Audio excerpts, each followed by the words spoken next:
Gurave Gaura Chandraya Radhikaya Tadanaya Krishnaya Krishna Bhaktaya Tarabhaktaya Namo Namaha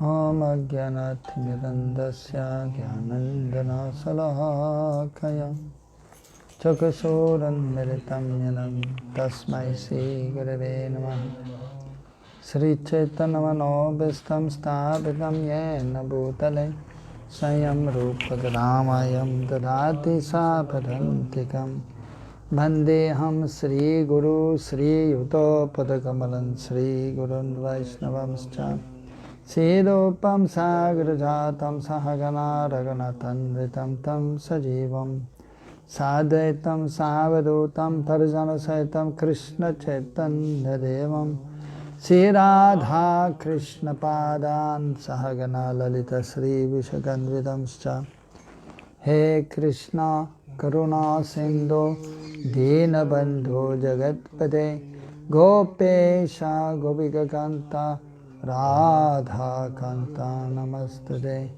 Tapta Kanchana Gaurangi Radhe Vrindavaneshwari Vrishabhanu Sute Devi Pranamami Hari Priye Manchakalpatarubhyascha Kripa Sindhubhyevacha Paritanam Pavanebhyo Vaishnavebhyo Namo Namaha Jai Sri Krishna Chaitanya Prabhu Nityananda Sri Advaita Gadadhara Shivajadi Gaura Bhaktavrinda Hare Krishna Krishna Krishna Hare Hare Hare Ramo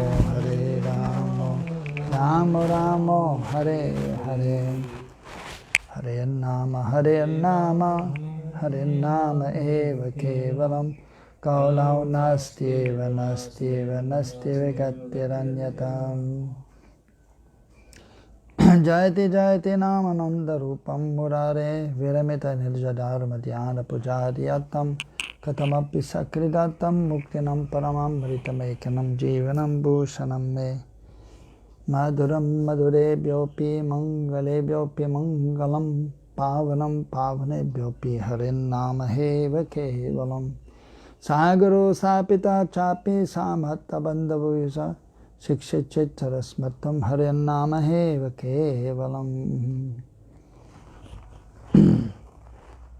So we're reading from Sri Bhajana Rahasya by Bhaktivinoda Thakur.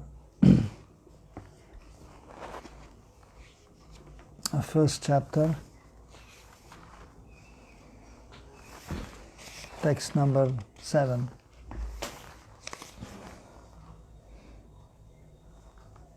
We'll also chant again the first verse of this chapter. Krishna avanam tisa krishnam samgapangastapasadam yagya sanketapaya yajair bhajami kali pavanaham.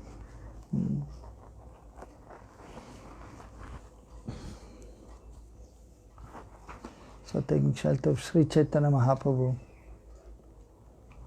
the deliverer of the conditioned souls of the age of Kali.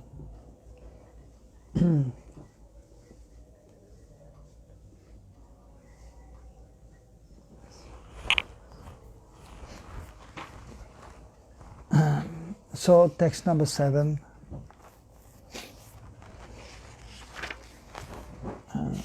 So Bhaktivinoda Thakur is taking different verses from different scriptures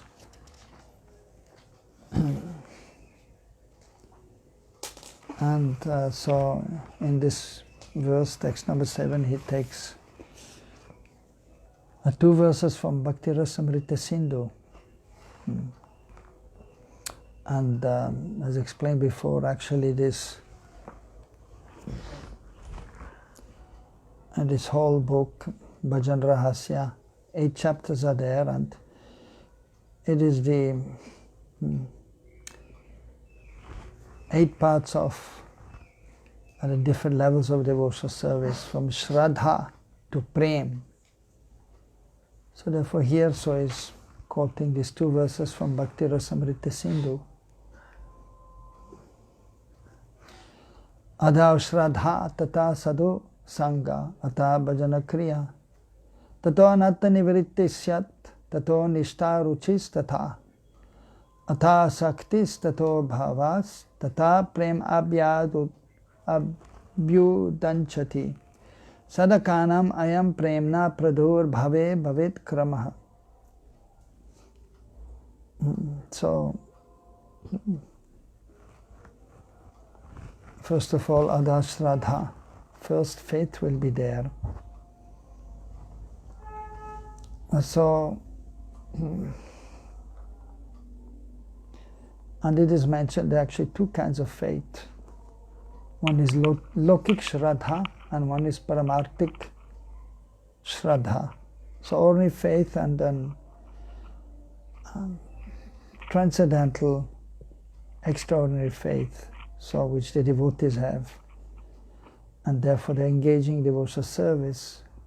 Whereas ordinary people, they have some ordinary faith and they believe in the Supreme Lord, but some understanding, but they don't have the full understanding and they are not engaged fully in devotional service, just doing a little lip service to the Lord. So it is mentioned that Sukriti, that gives rise to bhakti, generates transcendental faith, Paramarthik Shraddha. So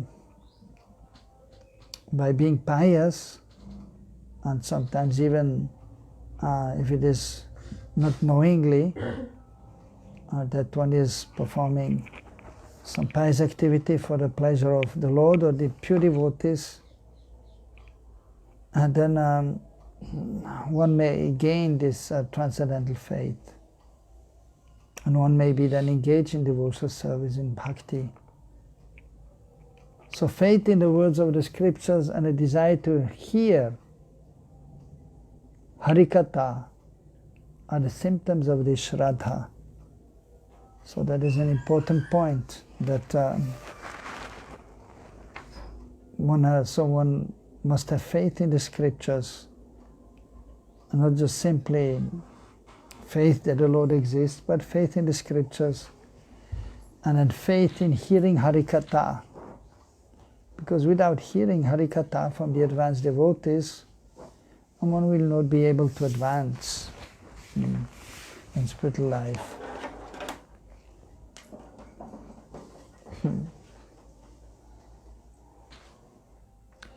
And so when this faith appears, upon its appearance one gets the opportunity to associate with saintly persons, sadhusanga. And then devotional activity begins, bhajana kriya, in the association of the devotees, the sadhus, the saintly persons, the advanced devotees, the pure devotees. Then one is able to engage properly in devotional activities. Bhajana kriya. Then one can do bhajan. Bhajan means to worship the Lord. Sometimes we hear, even so there's especially of course in India, bhajan sandhya is there, persons are doing some bhajans, but it may not be that Krishna is in the center. Sometimes simply some classical music is there.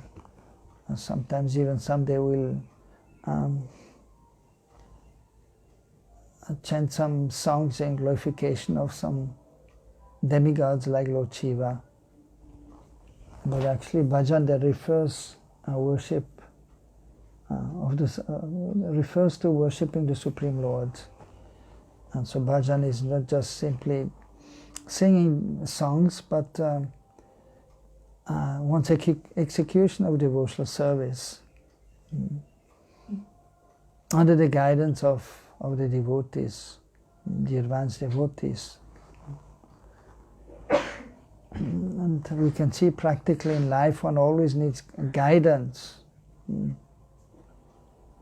So in every actually sphere of life, in every way. So like children, they need to be obedient to the parents. They have to do what the parents say.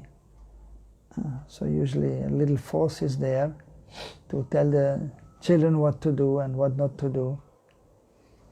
And so guidance is required. And then one has to go to school, and then later on some activity has to be there in one's life. And always there's somebody there to instruct the different persons according to their engagement, according to Varna Ashram also. So also in spiritual life always is a need of a guide. In the beginning stage, especially it is important, but even if one is wanting to advance to the highest stage, then he should be under the guidance of the devotees who are more advanced. Of course, once one has learned about sadhana bhakti, following rules and regulations in regards to executing devotional service, then also one gets some experience, and one is then able to advance to some extent. But then to advance even further, one needs the association of those who are more advanced. Especially if one wants to enter into, and one wants to advance towards the highest destination, the highest planet, that is Golok Vrindavan, then one needs to be under the guidance of those who are advanced, the Rasik Vaishnav, and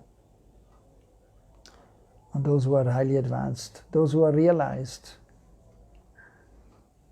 those who know the relationship with Krishna, those who are following the eternal associates of Krishna, those who know the moods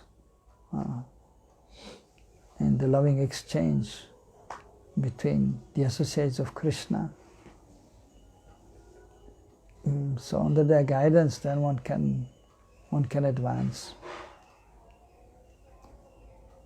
And so whereas those who want to go to Vaikuntha, so there it is, of course, following sadhana bhakti has to be there, and some guidance is there.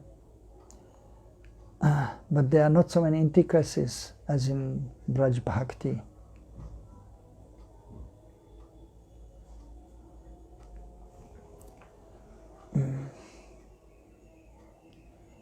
So,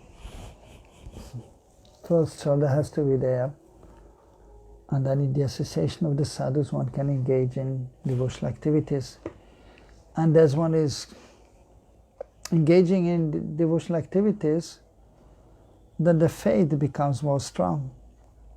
In the beginning, even for those who engage in devotional service, so they may have paramarthik shraddha, they may have transcendental faith, but in the beginning it is not very strong. It is komal shraddha. It is very soft, and it may break also.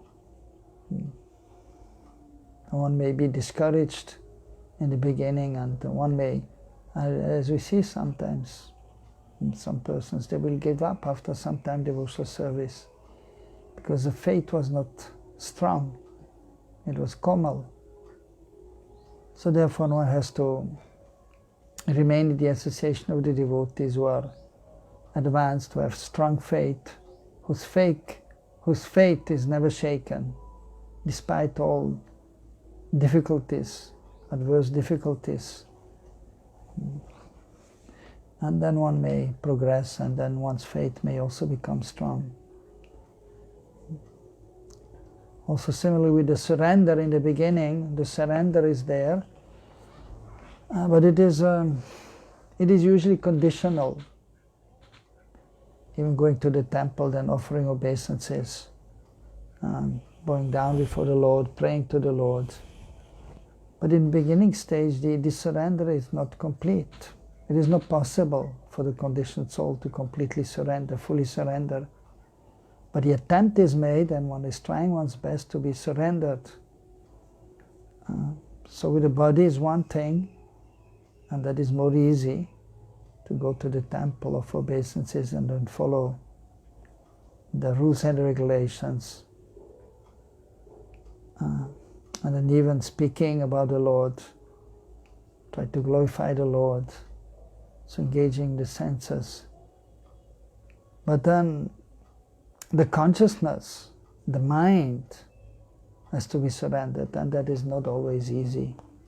Or to give up the false ego and be on the transcendental plane of the real self. I'm an infinitesimal spiritual being, completely apart from the gross and subtle body. I'm a very insignificant servant of Krishna. So to be always in that consciousness, having that proper understanding and remaining on that platform is not so easy. But only if one is on that platform, then one is actually able to surrender. If one is under the most material nature, then one cannot really completely surrender. Partial surrender is there. So similarly the faith also. And the humility in the beginning, also some humility is there, because one does not know anything, and one goes to the temple and the Prabhus, they know so much and we know nothing. And then one is naturally humbled. And usually only after being baffled in the material world in one's endeavor and not knowing what is going on, but then if by good fortune one comes to the path of devotional service in the association of the devotees, then one can understand one's precarious situation, position, and then some humility will be there, that one does not know anything actually, and then one will learn, and so then the humility is there. But then sometimes you can see then one is engaged in devotional service, one gets some knowledge, and then the conditioned nature is there, and then the ego is there, the false ego that now I'm engaged in devotional service, I know so much, and then so the pride may be there. So, but then the pakvadainatva, the ripe, the true humility will be there in purified consciousness when one is realizing that one is an infinitesimal spiritual being, insignificant servant of Krishna. So that takes some time to have the strong faith, the real ripe humility, and then one can fully surrender. So it is a gradual process and it will take some time. But one should try one's best to advance more and more.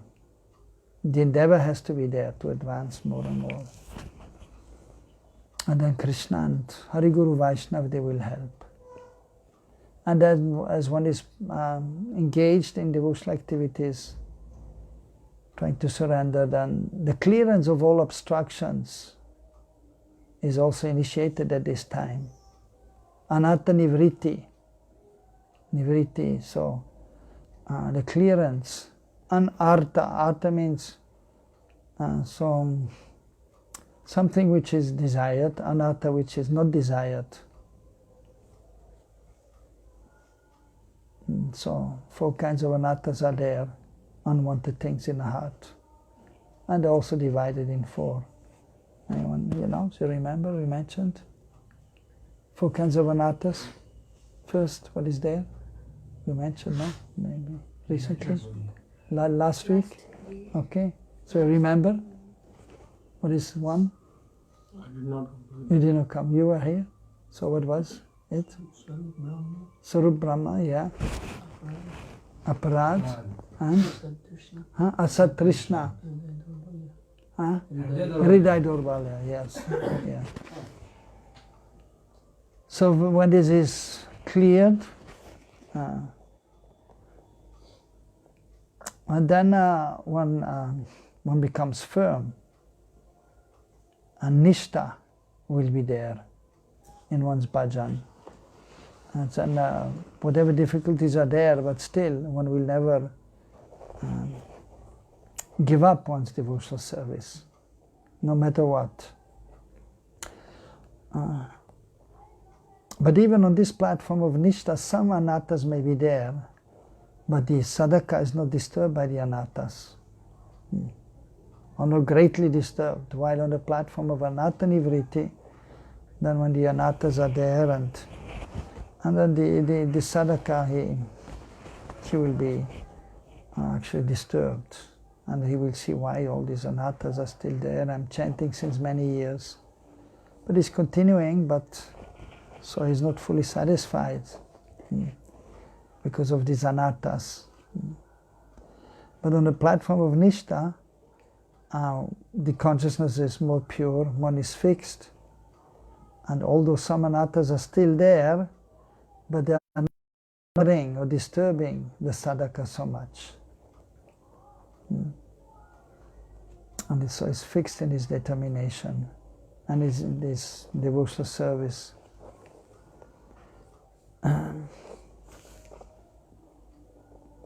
And after that, and so that is followed by taste, ruchi, transcendental taste in chanting the holy names. Hare Krishna, Krishna Krishna, Hare Hare, Hare. But mostly it is a little difficult for him to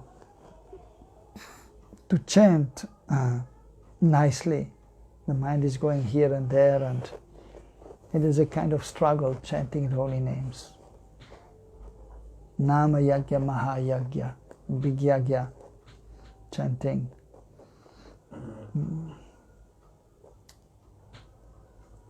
And then sometimes falling asleep while chanting, or looking at the watch. Okay, half an hour gone only, still have to chant 1.5 hours more,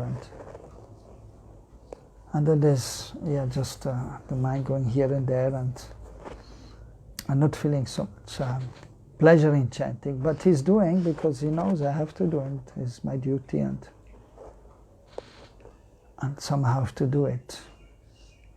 But those who are more fixed and then pure in consciousness, then they will have some transcendental taste while chanting the holy names. Then it becomes more easy. Then he's chanting Hare Krishna, Krishna Krishna, Hare Hare, Hare Ram, Ram Ram, Hare Hare. That time is passing very quickly. And then, okay, already 1 hour is gone. Okay, I chanted at least 12 rounds. And then 1.5 hours. And then 16 rounds are finished, and then he's ready to chant more. One who doesn't have taste, then 16, and this is, 16 are done, good. But those who have some taste, 16, and then they continue chanting. And but then at a certain point, then they have to do something else. And they have to maybe do some diti seva. Some other duties may be there. I have to go in the kitchen and cook, and then, okay, now it's time to cook. I have to put down my bead bag. But then later during the day, so they have done their seva, and then breakfast is done, and then some other seva, and then noontime they have some time immediately. They will chant more. Of course, maybe reading has to be there also. One will read, but then one will want to chant more because he has some taste, and then a realization will be there. Some glimpse of the wonderful transcendental nature of Krishna and his qualities and his pastimes. So you cannot see clearly Krishna, but something is there. And you can feel the presence of the Lord while chanting. And you can sometimes remember the deities or the form of the Lord, having heard about Krishna. Krishna's beauty, Krishna wearing yellow dhoti and having a peacock feather and playing the flute. So he remembers recollection is there. And so he feels pleasure. So therefore he can go on chanting more and more when Nam Ruchi is there. 20, 24, 32. And then in the evening, if he has more time, he will chant more. And those who are fortunate, and usually for brahmacharis and sannyasis easier, because they don't have so much seva. Household may be a little more difficult, but still they will try to chant as much as possible. So when Namaruchi is there, then it is easier.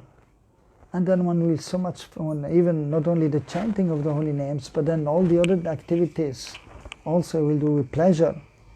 So with pleasure he will dress the deities. And then you can see that will, of course, some devotees, they are more able to, for example, do a specific seva, like dressing the deities or cooking. They may be better than others. And so that will also reflect in how the deities are looking, or how the food is tasting, the prasad is tasting. So one is then of course the experience, the ability, and others is by the sadhaka having the taste for these activities. Then the deities will look beautiful and nice prasadam will be there. So, and if one is having the ability to dress the deities and then has taste also for the seva, that is then first class, and same with cooking. But he may have taste, but he may not be so expert in dressing the deities or in cooking, but still that will be reflected to some extent.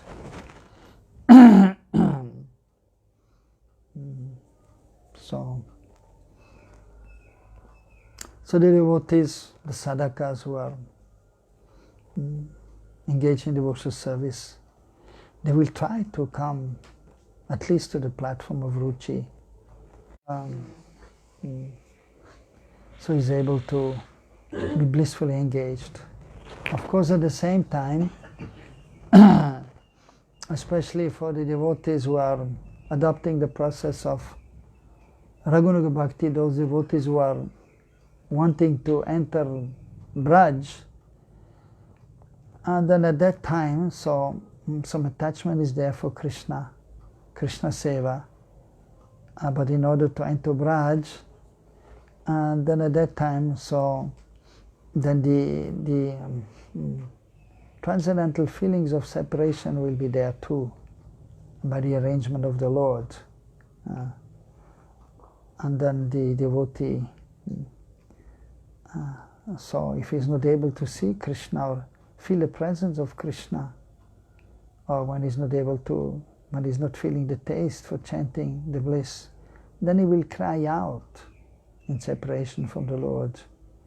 He will cry out for help from the spiritual master, from the devotees. So there's a transcendental distress will be there. So especially then on platform of Ruchi, when Ruchi is there. So then that will be also experienced to some extent. But then later on, so when one comes to the platform so of Asakti, for doing bhajan and the object of bhajan, Krishna. So then the feelings of separation, they increase also. The more one becomes attached to Krishna, the more one has love for Krishna. And then the more also the feelings of separation will be felt. And as we can see in the lives of separation, which are then helping the devotee to advance more. So that is the platform of Asakti is there, and these feelings are there. exhibited by Chaitanya Mahaprabhu himself to the highest degree. And then of course after that bhav avastha is there, and pure transcendental sentiments are manifest. They are coming from, well, from the heart actually, but from the soul, nothing to do with this material world. After a Sakti, a platform of a Sakti already, the devotee is completely attached to Krishna, detached from this material world. And then the emotions are coming, they're coming from the soul. Of course, because in this world, we know the soul is situated in the region of the heart, floating in the life airs. So then still we say that the emotions are coming from the heart.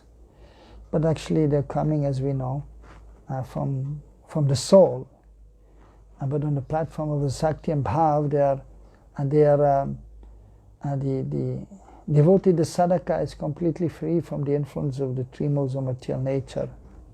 Whereas before that, so the modes of material nature are there, and so the emotions are not completely pure.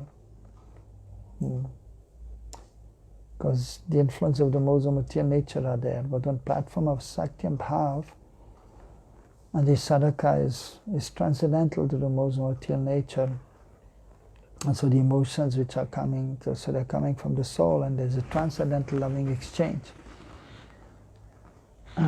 Of course, even on the highest stage, when the devotee is not yet completely liberated, some small, even on that stage, even on ruchi, asakti, and bhav, so some slight contamination may be there, but it is totally insignificant. And just like in the summertime, the sky is clear, early morning till late at night. So after sunrise till night time, you can see everything clearly.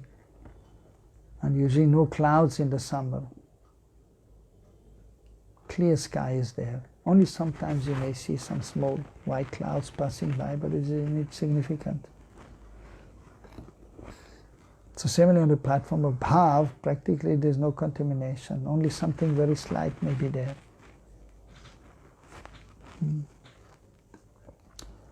Of course, sometimes you can see also in this material world, here even in the summer, in Braj, sometimes you can see suddenly there's a storm, and then some rain, and the sun is hidden.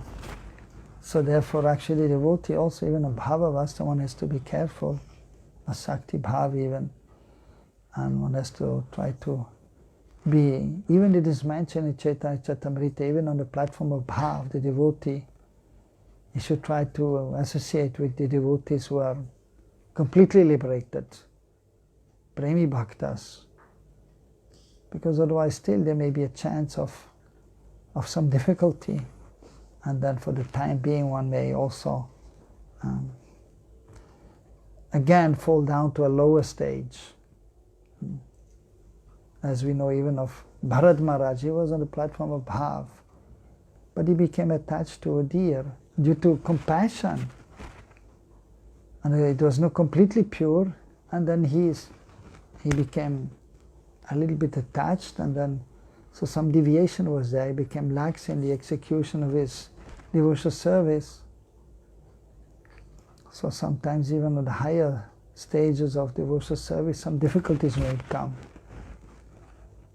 And for the time being, then one may again fall to a lower stage of a sakti, or even if some aparad is there, then one will be going even further down. So always we have to be careful, very careful. But it is very rare. Usually those who are platform of ruchi, asakti, bhav, they are very careful and they try to avoid any kind of aparad or so. And then, so as the devotee continues, then prem may arise. So this is how prem gradually manifests in the heart of the sadhaka. Also the acharyas have explained that the sadhaka who comes to the stage of asakti bhav and then prem, so that prem is not yet fully mature or manifested. It is the beginning, it is the sprouting of prem. So therefore bhav is known as prem ankur. And the acharyas have explained that then the different levels of prema there, prem, snehaman, rag. So the full manifestation of that is not possible in this body of a sadhaka. But then after giving up the body, if one is on that platform of bhava and realizing one's swarup, then after that he may enter the pastimes of Krishna in one of the universes. And then the prem will go to the highest level. So here in Bhaktivinoda Thakur here is also explaining.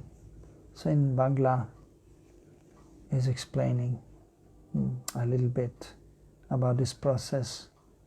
Bhakti mula sukrita haite shadodai shadahaila sadhusanga anayase hai. So the root of the Shraddha, of the rising of Shraddha, so that is Sukriti, and then engaging in devotional service, then the Shraddha becomes transcendental. In the beginning there's Lokik Shraddha, and then Paramarthik Shraddha is there. And from Shraddha, Sadahaila Sadhusanga Anayase Hai. With this faith in the association, then the association of the devotees, and then easily one will be able to advance further. And then sadhusanga fale hai bhajanera shiksha. As a result of sadhusanga, then one will get shiksha, one will be by the spiritual master's mercy or the advanced devotees, the Vaishnava's mercy, one will get instructions on how to perform bhajan. So that is the fruit of sadhusanga. So therefore in the association of the sadhus, so we hear about the process of devotional service, we hear about Krishna, or we ask questions so that we may advance further. Sometimes in India you see, and they have some knowledge that God is there, and then we have to approach sadhu, and then we just have to touch the feet of the sadhu, and then we are okay, that is good enough. Maybe we can give a little donation. But that is not sufficient. That is nice, at least one is approaching, but then the main thing in sadhu sangha, one has to get the shiksha, the instructions, the guidance from the advanced devotees. Bhajana shikshara sange nama mantra diksha. Then one will, of course, even before coming in contact with the spiritual master, one may hear about the Mahamantra, one may chant the Mahamantra. But then the spiritual master is explaining also how to chant nicely, in which mood to chant the holy names. And then one may get the Gayatri mantras also. Mantra Diksha refers to the Gayatri. So in the association of the sadhus, and if one is performing bhajan, then one may be able to nicely chant the holy names, and one may receive Gayatri mantras, and then one can further progress. So Nam is always most important, but all the other angas of devotional service, they are helping, so that ultimately we can chant nicely the holy names. So even the Gayatri are there, they are a help, so that one may, and even the deity worship, so that one may chant nicely the Maha Mantra. Hare Krishna, Krishna Krishna, Hare Hare, Hare Ram, Ram Ram, Hare Hare. Bhajite bhajite haya anate rakshaya, anata karvita haila nistara udaya. Bhajite bhajite hai, when one is doing this bhajan, more and more bhajan, then anatta rakshai, then the anattas, they're destroyed. And then when the anattas are destroyed, then nishta will rise automatically. Then one becomes fixed when the anattas are not there, or if they are less, then one will be fixed automatically. Nishta name jatahaya anatta vinasha nama tata ruchi krame haiva prakasha. Nishta name yatahaya anatta vinash. So by continuously chanting the holy names with faith and fixed, with firm faith, being fixed, and with a strong determination, and then the anattas are destroyed more and more. And then after that, gradually, name tata ruchi krame haive prakash. Gradually then ruchi will manifest and will have taste. So by continuously chanting and engaging in devotional service. Ruchi yukta namete anatta yatajaya. So even here you can see ruchi yukta namete. So then the anattas will go more away. So more and more they are going away. They're becoming less and less. It's not that after anatta nivriti, that when you have ruchi, then there are no more anattas. They are still there, but they are less. And then ruchi, still they are less. They become less and less. Tataya sakti name bhakta janapaya. And then after that, then a sakti will be there when the anattas are practically gone. And then one will be fully attached to Krishna and detached from this material world. Some contamination will be there, very slight, but that is not seen as an anatta. Nama sakti krame sarvanartha durahaya tava bhavodaya haya eta nishchaya. But here he's mentioning all that is practically almost nil, but still here he's mentioning also by then having firm attachment and Krishna Nam in Krishna, then sarva anartha durahai, then all anarthas will be gone.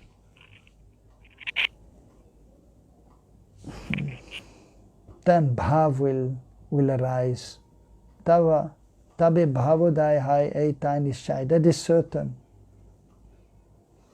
But the acharyas have explained, so still on bhav also, maybe there's some slight contamination.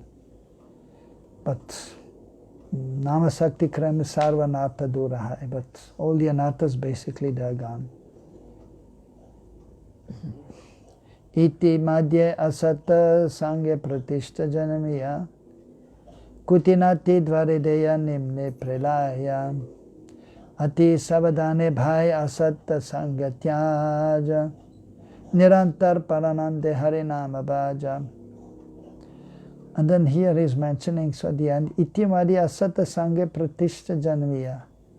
So iti madhya, in this, in the midst of this, iti madhye, in the midst of this, if you are engaging in devotional service, if asat sang is there, unwanted association, or pratishta janmiya, or if the pratishta may come, that the pride that I am a great devotee, and then you want some recognition, and then so that may create some problem. Krishna Kirtana Gana Natana Pano